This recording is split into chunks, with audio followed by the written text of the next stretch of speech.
Welcome! In this video, I'm gonna show the Wallke H7 Step-thru all-wheel drive e-bike. I'm gonna unbox it, assemble it, and take it for a ride. It doesn't look like there's that much assembly to do, which is awesome. But what's less awesome is now I gotta pick this bad boy up. It's heavy. First, the manual wants me to start with the handlebars, so I will do that. I think that's supposed to be more in there. Oh, stick the key in, turn it. Now this fat boy comes out. Yeah, maybe now. Oh. There we go. Oh, my hair. Now I can put the handlebars on. So this little piece goes back on here.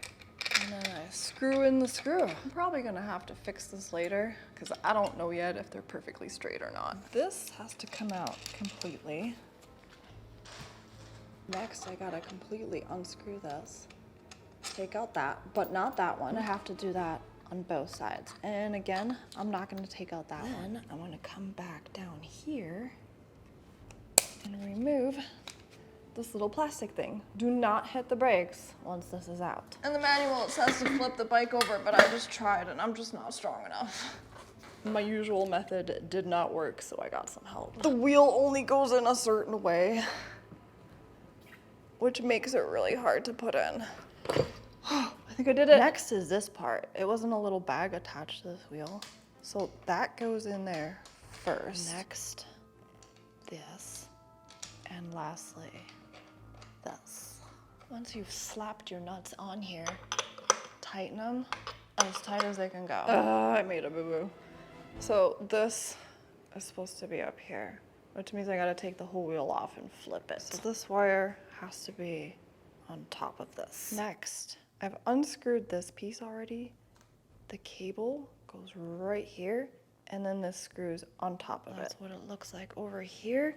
And on the other side, there's no cable, but just to make it matchy-matchy, I did this little bar on top as well. And now I can attach this beefy wire to this other one. There are arrows, so you know which way to put it in. Well, at least in my video games, I'm pretty strong. Next is the seat. And they did not give me a screwdriver, but you need a screwdriver for this one screw. And that, folks, is how you remove a screw, so you learned something. Now this will fit in here. It goes into these holes, and then you push it over. Did I do it?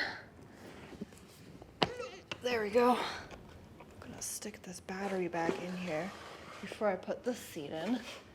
Now I'm gonna stuff this in here. Ooh, maybe not that high. Next, fender and light. And I think this part you gotta just do with your bare hands because the wrench to hold that back nut is not included. So I brought my own wrench. Okay, let's do that. This part's pretty self-explanatory, attaching the rest of the fender. Just remove the screw here, put it through here, and screw it back in. Last step in the assembly process, pedals. One screws on clockwise and the other one counterclockwise. Now I'm gonna charge up the bike and take it for a spin tomorrow. Yeah. After I finished assembling the bike, I charged up the battery, which did take several hours. Then I pumped the tires to 30 PSI. Usually fat tires are 20 PSI, but these ones are 30. I'm only on pedal assist 1, and it's already like way too easy to pedal. Pedal assist 2 caps out at like 22.6 miles an hour. Pedal assist 3, I'm at 26.5 miles an hour. Pedal assist 4 is over 30 miles an hour, 31.4. On pedal assist 5, no matter how hard I pedaled, I wasn't able to get it past 30, but I was going up a slight incline. On my way back home, once I was done with the bike ride, I tried again. Once it started going past 30, I got nervous and chickened out. But the bike is supposed to go to about 34, 35 miles an hour, so. Is it an e-bike? I'm really curious how it does on this hill with pedal assist 5, a dead stop. And I'm gonna pedal, no throttle.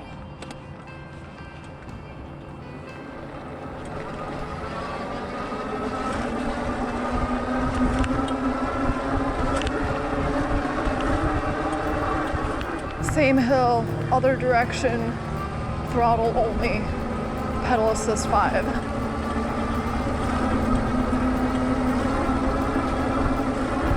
Of course it's even easier. I'm not doing anything at all. About the same speed too. It's too easy to pedal. I feel like on pedal assist 1 there should be a little bit of resistance. I mean there is when you first start off from like a dead stop. It takes a couple pedals for the motors to kick in, but then it's just too easy.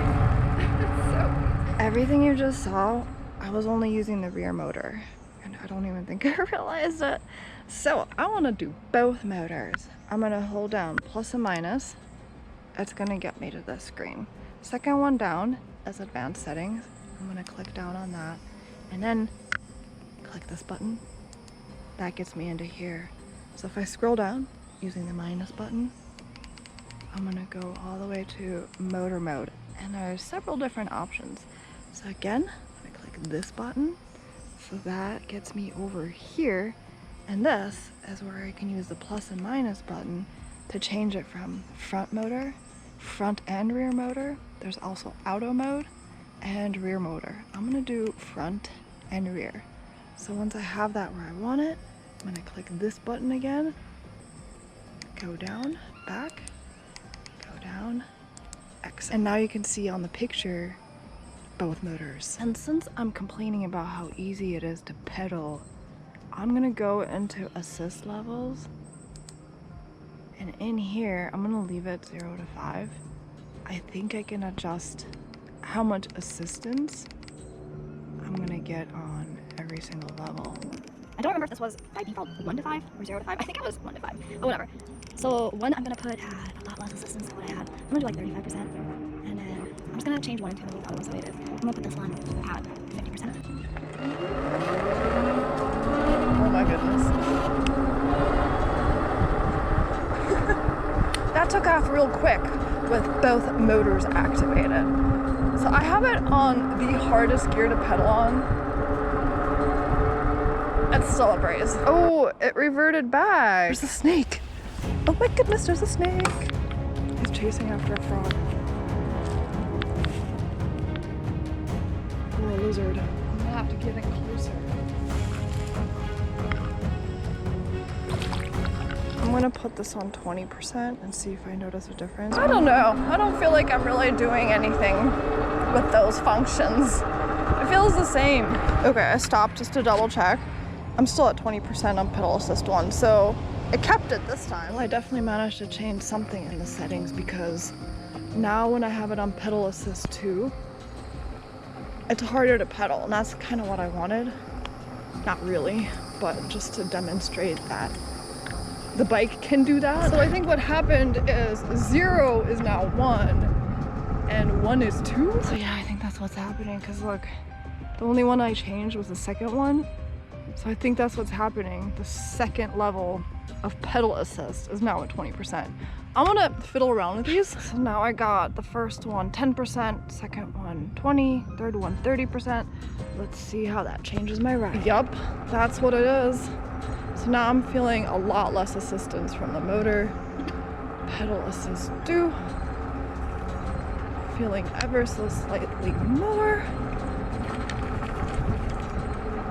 And pedal assist 3. So now I'm gonna jump over to 4 because I didn't change 4 or 5. Let's see what happens. Oh my god! I had it going 10, 20, 30, and then like 80 something percent. Quite a difference. The motors. There's 2 motors.